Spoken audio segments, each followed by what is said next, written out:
Welcome to On the Issues. This is a show where we report, rebel, and we tell it just like it is. We begin this episode with a warning given the gravity of the subject matter. In this episode, I'm joined by Moira Donegan, an award winning journalist who writes for The Guardian. I spoke with Moira as news about Epstein and his connections to powerful men and women continues to unfold, implicating the royal family, prime ministers, university presidents, and many others. This series is part of our ongoing coverage of the Epstein files, attention to the women that continue to suffer and those that are fighting back.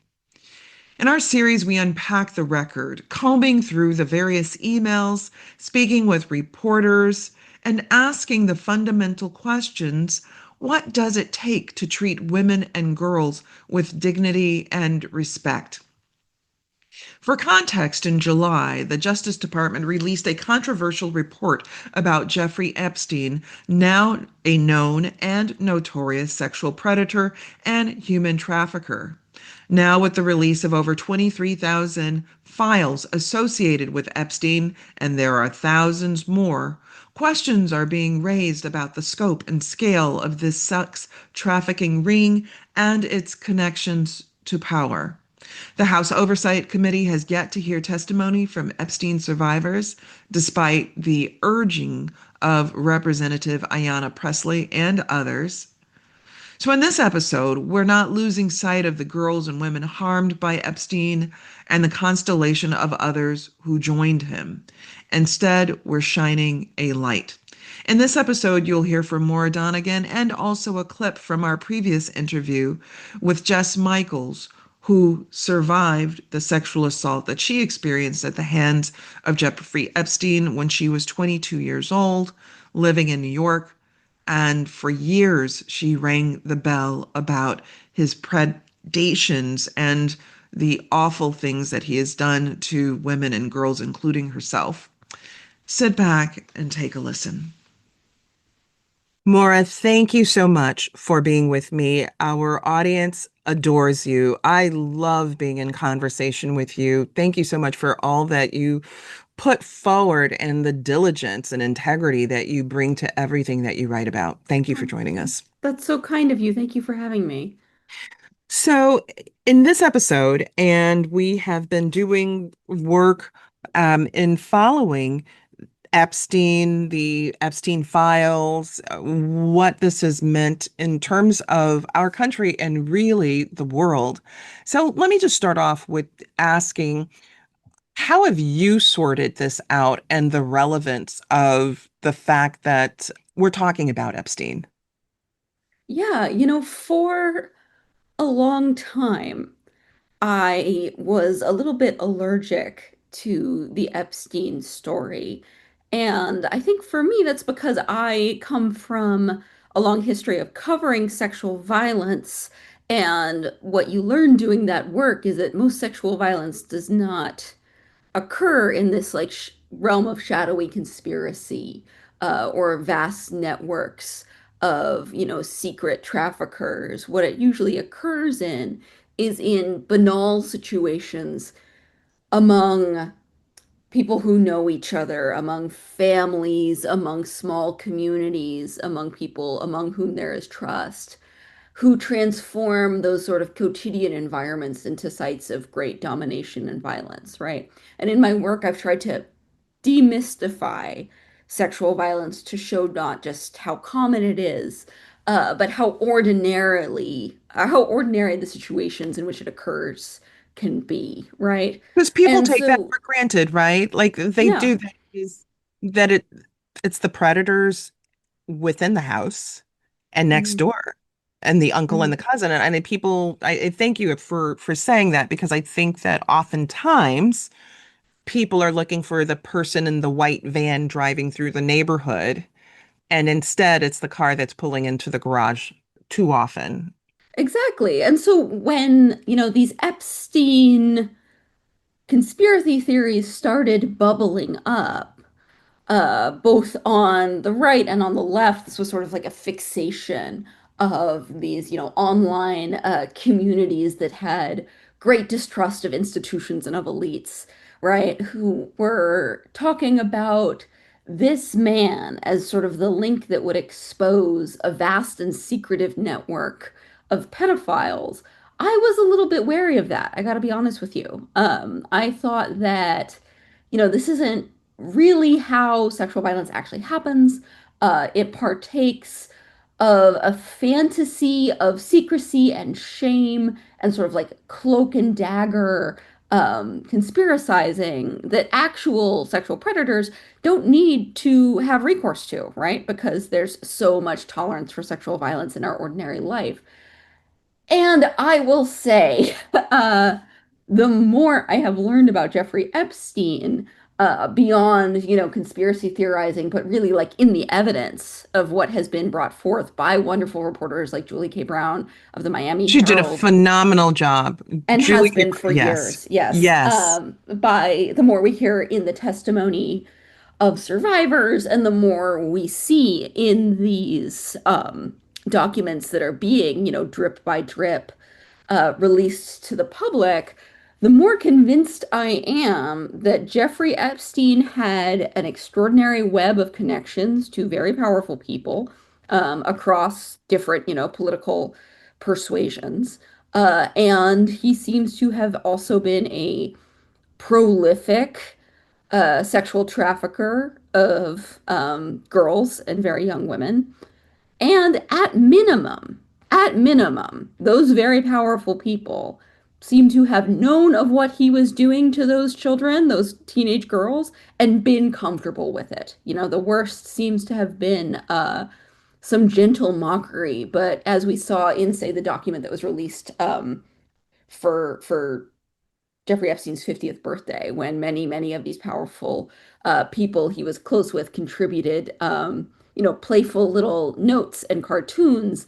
They seem to have understood it as sort of an element of jocular boyishness in Jeffrey, something that they indulged and maybe sort of, secretly admired a bit. They did not understand sexual violence as violence, and that's very disturbing And as for anybody. political violence, right? So as this web, as you were saying, is unfolding, and it's clear that its reach is broad and deep, and such resistant to the files being released, and yet so many women with very similar stories have come Mhm. forward, and it's shocking.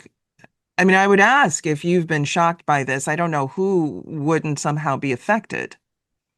It's been it's been disquieting. I think what you see, we're speaking on November 13th, which is the day after a vast trove of 23,000 pages of documents from the Epstein estate, mostly emails and some text messages, have been released to the public. And what you see in those communications is the mechanism by which the powerful, and here the very powerful, institute the notion that women and girls are objects of violence and that the violence committed against women and girls is insignificant morally. And that's the point, Maura, isn't it?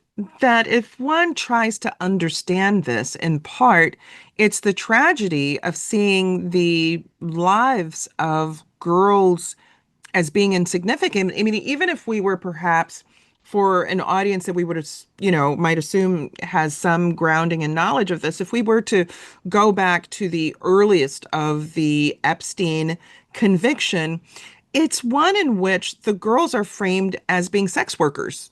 So Mhm. it's the state recognizes that there's been sexual exploitation and abuse, but yet still frames these girls as if they were sex workers. They were prostitutes, as it was like sort of described in a way of trying to demean these girls as if they were full, knowledgeable contributors to what they experienced. And then he's allowed day releases. So Yeah. in jail overnight, but able to leave and actually even get on his plane at the regular basis. How does one reconcile what that represented? Yeah, you're talking about deal that was made for Jeffrey Epstein, in which none of his co-conspirators in this trafficking operation were indicted, and in which his punishment for, the sexual exploitation of, again, children, was framed as a solicitation offense. And I want to say for the record, there's no such thing as an underage sex worker. What there are raped children, right? You cannot consent to Exactly. sex work. That's Uh, that's exactly right, right? In a state where there's statutory rape, right? Where even by the legal definition, it's not plausible. It's rape. yeah, and this is something that was sort of blithely overlooked by those prosecutors. The lenience of this deal, we are in a country, in a world where sexual violence is not punished often, and it is not punished in proportion to what people profess to be their understanding of the seriousness of the crime, right? So you'll hear a lot of rape is terrible, but this guy does not deserve a punishment commiserate with how terrible we profess his crime to be. And in fact, it's every guy, or at least it's a very, very consistent Mm-hmm. interpretation. Mm-hmm. And so, you see sexual violence punished as a proxy to punish something else more Mm-hmm. often, like racial transgression. Then you see it punished as a kind of violence against women and girls. But even by that very low standard for accountability for sexual predators, what Jeffrey Epstein was accused of was really, orders of magnitude greater than this very, very lenient house arrest deal that he got. Just in looking at that for our listeners, in Florida, there is a statutory rape statute and law. And what this law outlines is that any person who is less than age of adult 18, who is engaged in sex, and the state doesn't recognize consent, right? So any of what Jeffrey Epstein did, any of those sexual assaults and rapes would have been considered by the state to be rape of any person that was under age 17. And here's basically some quick take, which is that if the offender's age is 18 or older, then we're talking about felony, right? Just off the bat, felony. And so second degree felonies that can mean up to 15 years in prison just from the start, right? With any one of those cases.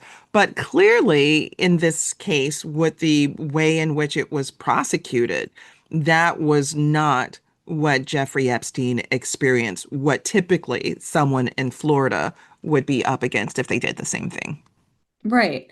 And so I think you see impunity being given to Jeffrey Epstein, both because of his status as a very wealthy man, which purchased him a degree of permissiveness and impunity to hurt others, and also because of specifically the sexual nature of his crime, which is very hard to get state actors, or frankly, non-state actors, to grapple with as serious, meaningful violence. There's a persistent trivialization of sexual violence and a persistent sort of granting of permissiveness and impunity for particularly, the wealthy elite.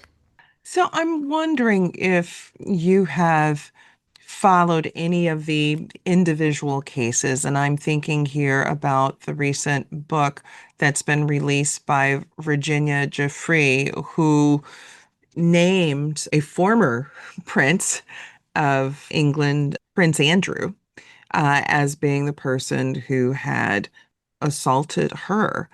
And did you follow any of her case? She recently committed suicide. Yeah, Virginia Giuffre was a person who was very outspoken about her experiences with Jeffrey Epstein and with the impunity that his assaults on her and others were treated with, right? This is somebody Mm-hmm. who tried to achieve in public the justice that was denied to her by the state Mm-hmm. of Florida. She was very young. I believe she was 15 years old when she Mm-hmm. was first groomed and Hmm. trafficked by Ghislaine Maxwell, Jeffrey Epstein's girlfriend and procuress, and then Epstein himself. And they actually met her while she was working in the spa at At Mar-a-Lago, Mar-a-Lago, Donald Trump's Palm Beach, Florida club. And which he still before, owns, right? The yes, Mar-a-Lago, yes. and where he spends quite a bit of his time, so the effort to speak out, the sort of refusal to recede from the public eye or to, abandon the insistence on the wrongness of what was done to her cost Virginia Giuffre tremendously. She was hounded. She was cast as crazy. She was depicted as, promiscuous, as drug-addled, as mentally ill. And she did, in fact, take her own life. She died by suicide in Australia earlier this year. And I think this is just something that I think we can get lost in the Epstein case in particular, because he was so close to so many powerful men, and because his wealth and his access to influence gave him a veneer of glamour, and because his story seems to serve as a metaphor for these crumbling institutions and corrupt elites, I think it's very easy to overlook the fact that these were real people, these were real children, who were being hurt in an intimate, exploitative, unfair, and very meaningful way. They are not mere props or accessories in this bigger psychodrama about, a collapsing liberal order. They are human beings who matter in their own right. And I worry a bit that some of their stories are getting lost in the sort of cloak and dagger conspiracizing about this story. I think that that's right, such that there is this losing sight of who they are, what they experience, the type of grooming and predations that were inflicted against them, the fact that they were not able to generally receive any justice. The myriad of them, those that were in New York before Florida, those that were in Florida, and then those that were in New York after Florida, just this continuation that just seems to not have stopped. The ways in which they have been stigmatized and stereotypes. It's this kind of old trope as being greedy, as you mentioned, being drug addled, is ways of not seeing that after you have sought support and help from police, from FBI, after you've shared your story, after you've rung the bell, all of that, then what do you do? And I find that to be a curious thing amongst the sort of responses to people who've become so exhausted with trying to carry these loads. It's not uncommon that they do suffer in different kinds of ways. And then the public says, well, look at them. This must not be true because they look like sufferers. Well, it's actually the suffering that is the oftentimes the result and that is caused by these horrors that have been inflicted upon them, and for those things to happen at any age, but let alone for that type of trafficking to Yeah, take place being in childhood. disbelieved about sexual violence, as so many women are, or trivialized or smeared, that is crazy making, right? And then It is. the impact of being disbelieved will be used to discredit you further, right? It's a catch 22. You seem you're driven crazy by how nobody believes you, and then nobody believes you because you seem kind of crazy. It's a cycle, and I've seen it play out too many times. I think this is also, we have to keep in mind something that people like Epstein do on purpose. I don't know if you saw this, Dr. Goodwin, but one of the emails that was released yesterday was a series of emails that Jeffrey Epstein sent in the autumn of 2018 to attorneys who are representing Brett Kavanaugh during his confirmation hearings, in which he suggested, along with links to several, drug information websites, that they say that Christine Blasey Ford had had her memory and her sanity impaired by medications that she was on, right? So here you have a at that time, long convicted and well-known pedophile and sex trafficker, advising lawyers for another accused sexual predator as to how they can best discredit their client's victim, right? This is not something that happens merely by accident or through the kind of like received and passive bigotries of the public. This is also something that sexual predators and their allies do very consciously and on purpose. Well, as you mentioned, sexual predators and their allies, and that their allies can be very powerful people or wield and utilize their power in ways that can certainly be inflict violence and be debilitating and dangerous for others. And I think that, part of what you're talking about as well is what becomes both chilling and also the atmosphere of fear, right? Mhm. So that if you know that this is what happens to a person who commits suicide or a person who does become drug addled and all of those things, if you're looking at this, do you come forward, right? It has a chilling effect. The other thing, quite honestly, is that, the fear that one can have about safety and well-being, if one wants to come forward. As we just talked about Jeffrey and her book, what happened to her, her recent death, she's connected to Jeffrey Epstein also through Ghislaine Maxwell. So if we could look then and just turn to the status of that, which I think people are perplexed by. So there was a conviction. She was incarcerated in the Northeast, but that's not where she is now. What's happened, and why do you think what's happened has happened, if you follow? Well, Ghislaine Maxwell is an heiress. She was British and came to the United States when she was quite young. And when she was quite young, she met Jeffrey Epstein, who I believe was a friend of her father's.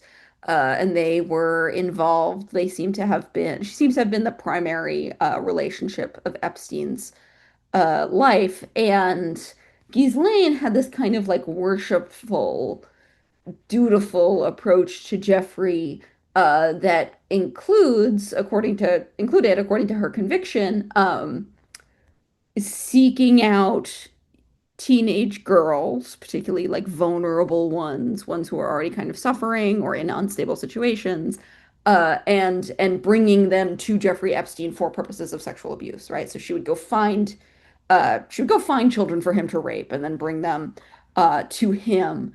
And she, over the course of her relationship with Epstein, also came to know Donald Trump. Donald Trump and Jeffrey Epstein seem to have been quite close friends There are for much of photos their of them life. together, and there's the whole Yes. birthday card thing. The photos are not new. I mean, those photos have been around for a very long time. It's only recently that they've been called a hoax, but Yeah, they've been around for and years. Donald Trump has long been on the record talking about his friendship with Epstein and his and Epstein's, appetites for young girls. So this is not a new relationship, right? Earlier this year, the Trump administration was facing enormous pressure from its MAGA base, and particularly from some of these online communities that Donald Trump has cultivated and whose conspiracy theorizing he has thought to use for his own benefits, to release what are called the Epstein files, this like kind of vast trove of documents and information about Jeffrey Epstein and his activities. They're said to be possessed by the Department of Justice, right? And the Trump administration didn't. They released some stuff that had already been made public. It was kind of a nothing burger. Donald Trump really tried to signal to his base that they should stop pursuing this story, and it became one of the few like real lasting fractures in the MAGA coalition is over Jeffrey Epstein, right? And so, as part of their attempts to distract the public and to get the MAGA base to move on from this story, Donald Trump and his Justice Department began floating the idea of a pardon or a commutation or some sort of lenience for Ghislaine Maxwell in exchange for her quote unquote cooperation. And she duly testified. I think it was like a deputy attorney general himself went to go interview her in prison, a like uncommonly high up It was official. very unusual. Like, this doesn't Yes. happen. And she, duly responded that Donald Trump never had anything to do with Epstein's sex trafficking, and then was quite quickly moved to a much more comfortable federal prison. I believe it's a prison camp in Texas, which Hmm. has Less a lot security, minimum less security, I think. security, Hmm. a lot more freedom for those Special incarcerated there. meals is what I understand now. If yeah. Yeah. There's some I think like maybe one of the Real Housewives was there. It's a place for it's not a place for Mm, people who commit sex crimes, right? It's a place hmm. for people who And commit that's the tax point, evasion. right? Yes, Yeah, yeah. right. Like, this is not the place in which you take people who've been involved and committed multiple sex crimes, let alone Right. one sex crime, right? Which I Right. think So is really important for people to understand, right? So we have states across the country that have these statutory rape laws to that minors then in those states are not able to consent, so that even if there's someone who is 20 years old and says, well, she consented, that actually does not fly. It is not a defense in any of those states.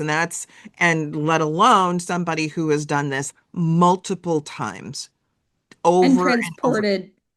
Yes. transported minors across jurisdiction lines for purposes of sexually assaulting them. Yeah. We had Jess Michaels on our Mm. show, and Jess is a person who's come forward who was an early, it's just so troubling. So I say an early victim because here we have like a spectrum of years. So much attention has been focused on, and understandably so, the years in Florida. There were so many victims there of Jeffrey Epstein, and even the terminology of that's been used of survivor. I think it's complicated Yeah. within these circumstances. I understand that there's a reason for recognizing that someone is able to move forward with their lives in robust and meaningful ways, but not everybody gets to be a survivor. Maybe I'll start there based on Yeah. your work. This dichotomy between victim and survivor, while I understand one doesn't want to re-traumatize someone as a victim, but the truth of it is not everyone gets to be a survivor. Yeah, I don't think we can call Virginia G Giffrey a survivor, right? Because what Mm-hmm. happened to her killed her, Mm-hmm. or contributed to her death by suicide. And there's a way in which the survivor terminologies, I think, very well intentioned, desire to shift focus to the resilience and success of women who are not, in many cases, sort of, made into permanently damaged half people by these experiences, but often do go on to lift themselves out of such despair into like very robust, meaningful, full lives. I think that like very like beautiful desire to shed a light on that reality can tend to sort of downplay the agency of the wrongdoers and of those who commit sexual violence, right? Because you survive a hurricane, but a hurricane is not an agent, right? And depicting sexual violence in sort of the passive voice can both focus attention on the agency of those who overcome it, but also has the unintended effect of erasing the agency of those who commit it. Men decide to rape, right? They make that choice, and women do not get don't get a say. Right. And that is a reality that I think we also need to grapple with in the way that we talk about this kind of violence. Mm-hmm. You're absolutely right. And I thank you for sharing that because it's not grounded enough in these discussions.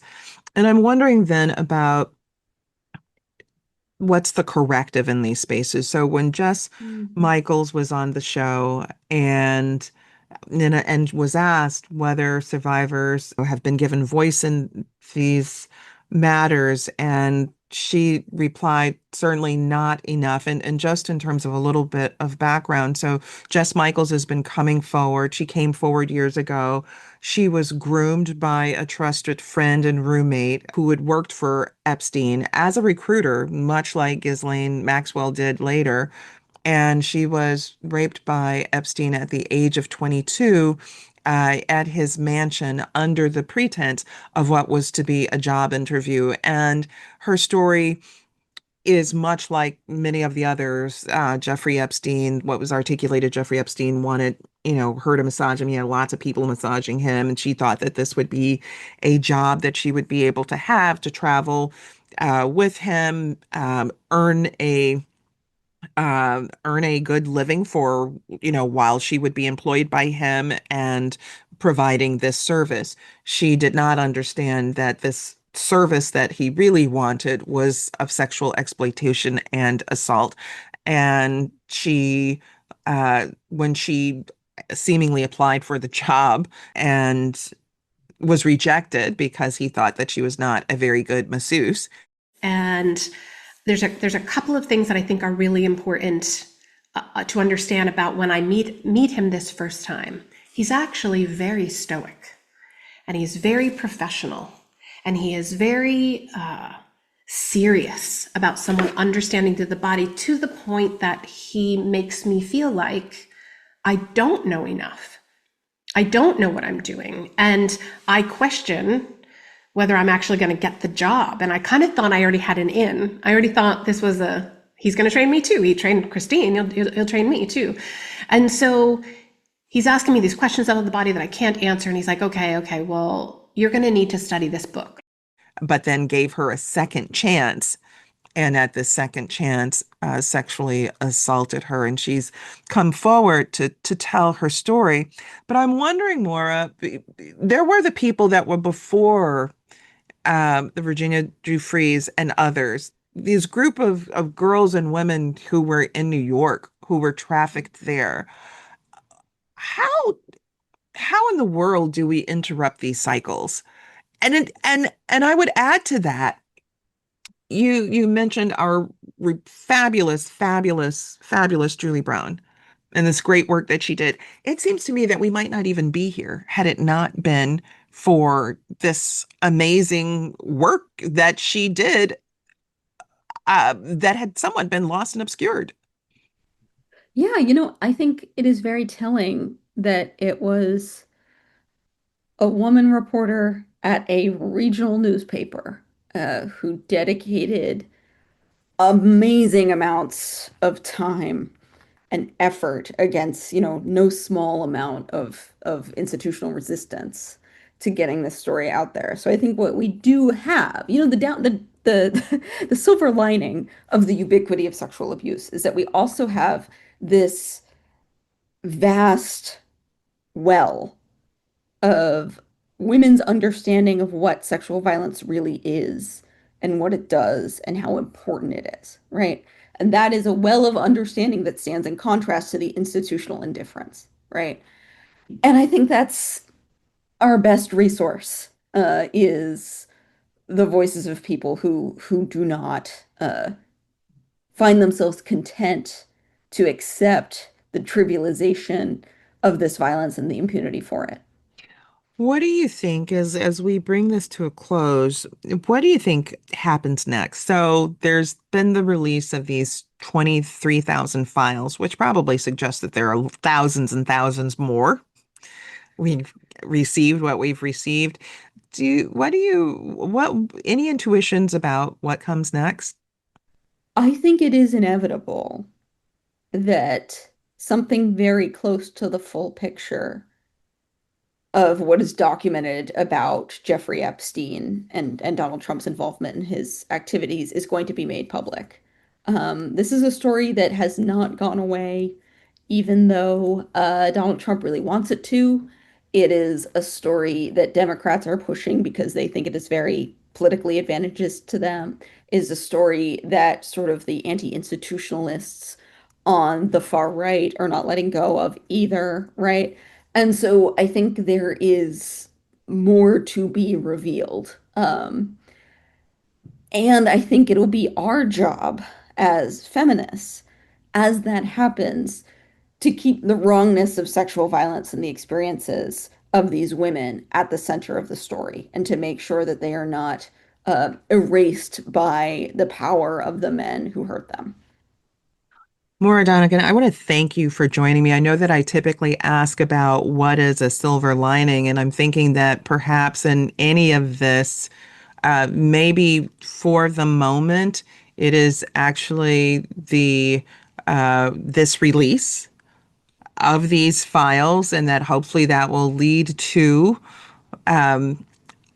justice in some way, however it comes about, because I think that you're right. There is, there is this sense of a political profit that's swimming around all of this, but hopefully in the space of it all, that those who are deserving of justice and deserving to be recognized and for the depths of what they experienced to be acknowledged, maybe now with these files coming out, we're going to get close to that.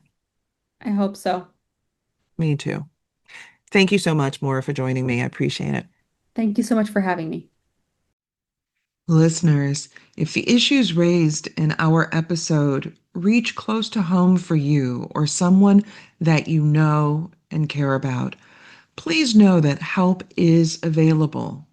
The organization RAIN offers free confidential support through its hotline 24/7.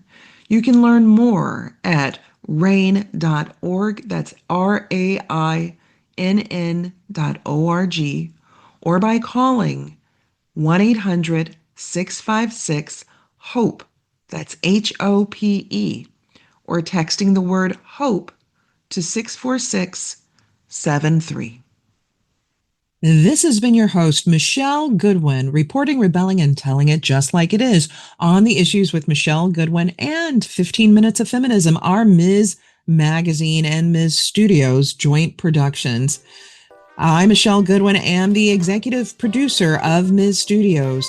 Our producers for this episode are Roxy Zoll, Oliver Hogg, Allison Whalen, and our Ms. Studios intern, Emerson Panagrahi. The creative vision behind our work includes art and design by Brandy Phipps, editing by Natalie Hodlin and Emerson Panagrahi, and music by Chris J. Lee.